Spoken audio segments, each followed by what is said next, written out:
ইমাম আহমদ ইবনে হাম্বল রাহমাতুল্লাহি আলাইহি একদিন শীতের দিনে রাত্র বেলা রাস্তা দিয়ে হাঁটি হাঁটি পা পা করে মরুভূমির মধ্য দিয়ে চলতেছে, মসজিদের ভিতরে গেছে। তিনি মসজিদের ভিতরে ইশারার নামাজ আদায় করেছে। চিন্তা করলেন আর বেশি দূর যাওয়া যাবে না, অনেক দূরে চলে এসেছি। এইবার ইমাম আহমদ ইবনে হাম্বল তিনি মসজিদের খাদেমকে বললেন, আরে খাদেম, মসজিদের ভিতরে অল্প কিছুক্ষণ থাকতে চাই, ফজরের নামাজ আদায় করে আবার চলে যেতে চাই। খাদেম ডাকবি আবার বৃদ্ধ বাবাজি, আমাদের মসজিদের নিয়ম হলো না না না, এই মসজিদের ভিতরে থাকা যায় না। আমাদের মসজিদের ভিতরে থাকতে হলে মসজিদের কমিটির কাছ থেকে অনুমতি নিতে হয়। এইবার ইমাম আহমদ ইবনে হাম্বল কোন উপায় না পাইয়া, দিকে না পাইয়া হাঁটি হাঁটি পা পা করে চলে গেলেন। চিন্তা করলেন, আমি বৃদ্ধ মানুষ কোথায় যাব, কোথায় যাব? এই কথা চিন্তা করিয়া সামনে দেখলেন একটা বাজার, সেই বাজারে যাইয়া ইমাম আহমদ ইবনে হাম্বল রাহমাতুল্লাহি আলাইহি দেখলেন একটা যুবক মানুষ রুটির দোকানে রুটি বেচতেছে। ইমাম আহমদ ইবনে হাম্বল ডাক দিয়া বলে, আরে যুবক,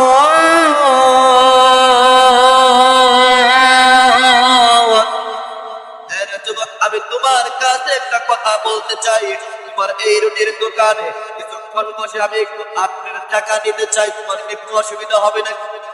যুবক মানে গোবিন্দ বাবা, না না না, আমার কোনো সমস্যা হবে না, আপনি আনন্দ হবেন, আপনি একটু আরাম নেবেন, আমার কোনো সমস্যা নেই, আপনি নেন। এইবার ইমাম আহমদ ইবনে হাম্বল বিশাল বড় হাদিসের মন্ত্রী বাবা বসে বসে চুলার পারে হাদিসের কিতাব পড়ে। ইমাম আহমদ ইবনে হাম্বল রাহমাতুল্লাহি আলাইহি একটু পরে পরে তাকে ভাই রুটি আলাটা তোমালা ভাইটা রুটি পেলে আবার ইস্তিগফার করে আস্তাগফিরুল্লাহ পড়ে। টাকা ক্যাশ ব্যাগের ভিতরে রাখে, তারপর আস্তাগফিরুল্লাহ পড়ে। টাকা কাস্টমারের কাছে থেকে নেয়, আস্তাগফিরুল্লাহ পড়ে। ইমাম আহমদ ইবনে হাম্বল রাহমাতুল্লাহি আলাইহি আশ্চর্য হয়ে গেলেন। ডাক দিয়ে বলে, যুবক, তুমি এত আস্তাগফিরুল্লাহ কেন পড়ো, আস্তাগফিরুল্লাহ কেন পড়ো, আমাকে বলো। ইমাম আহমদ ইবনে হাম্বলের কাছে বলে, ও বৃদ্ধ বাবা,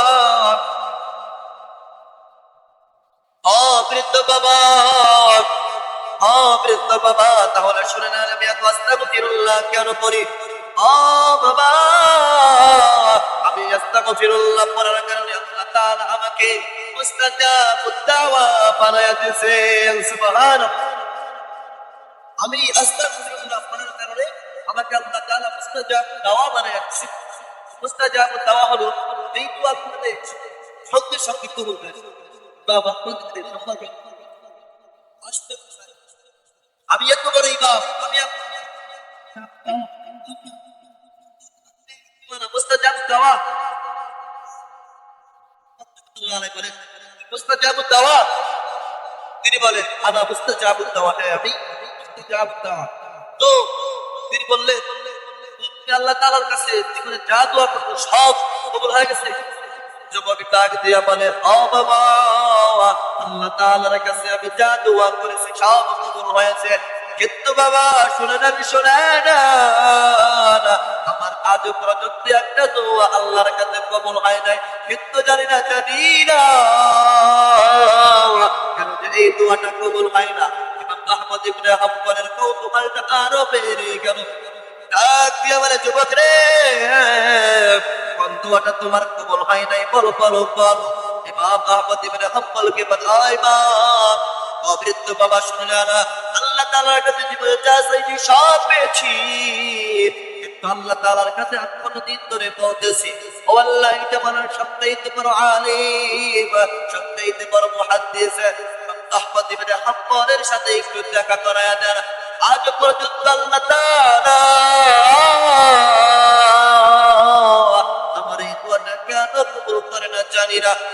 ইমাম আহমদ ইবনে হাম্বল বুঝে ফেললেন এটা তো আসলেই মুস্তাজাবুদ দাওয়া।